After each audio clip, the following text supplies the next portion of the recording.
March 4th, 2015. After 16 years, I've been informed today that my presence is no longer required. 16 years ago, I was fit and able, and I worked my ass off to provide for a woman I had thought was different from other women. This evening, I was swept into the bin and put out to the curb. Once upon a time, I was an athlete, and I did a lot of jobs that required heavy lifting. I worked until I couldn't work, until my body finally betrayed me. I survived a broken neck, the surgery to repair it, and I recovered my mobility. Time took a toll, however, and I gradually became unable to walk more than a short distance or lift anything much heavier than 15-20 pounds without dropping to the ground from back pain. All to live up to what I had been indoctrinated to believe was an ideal. I spent my life being a knight in shining armor until all that was left of me was a few scraps of rust. I applied for disability, but the woman I spoke to looked at me and her disgust was tangible. She told me that she wouldn't even send me for medical evaluation because I was obviously not disabled. I walked out feeling ashamed that I had even made the attempt. My thoughts were of the folks out there much worse off, and my shame grew for even comparing myself to someone who had had a stroke or lost a limb. I just kept working at anything I could find until I couldn't find anything anymore. And when that happened, I started looking for things that I could do online.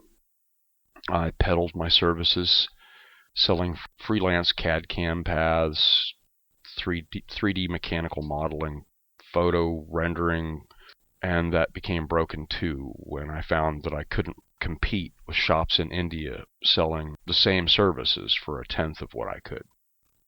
One thing after another, my shame consumed me.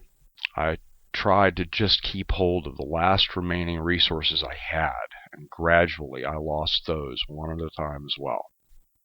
And on my March 4th, I lost hope when the woman that I thought was not like other women left, disgusted with me for my failure to support her. I emailed Diana Davison and invited her and John the Other to record this epic saga as my Requiem Opus, in the hopes that it might help one man out there somewhere to see the events of my life as a cautionary tale and save himself before it came too late. Then, in despair and shame, I intended to end a lifetime of struggle and pain with the only act of contrition that I was able to find acceptable. They picked me up. They pointed my feet toward hope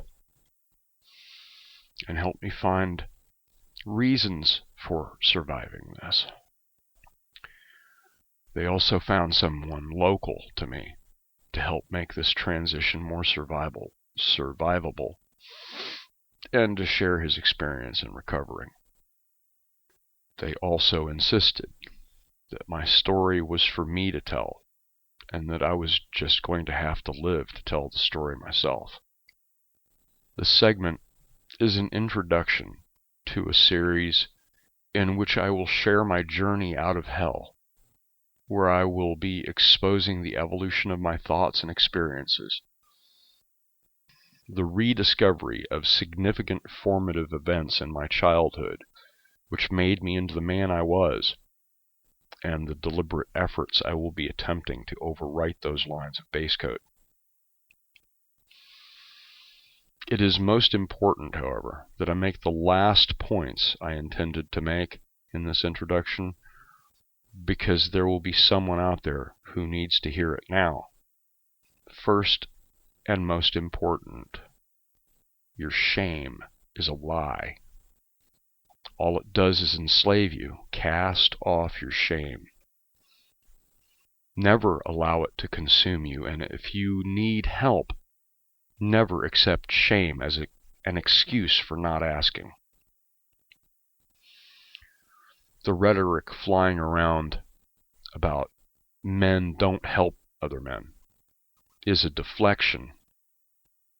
All it does is validate your shame and isolate you from the help that does indeed exist.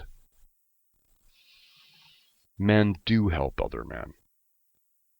All too often, men fail to ask for help from other men out of the shame they have been made to feel for needing help. This was to be my last work, a parting thought before I stepped in front of a bus or stuck my head in an oven. Today is March 7th, and I am starting my life over with the help of Migto and the compassion of other men who have been in this dark well before me. I have been shown the first rung of the ladder. It is up to me to climb it. Today I begin the journey towards the light, knowing that I'm not alone, that I have no reason to feel the shame that still cripples my mind. Baby steps.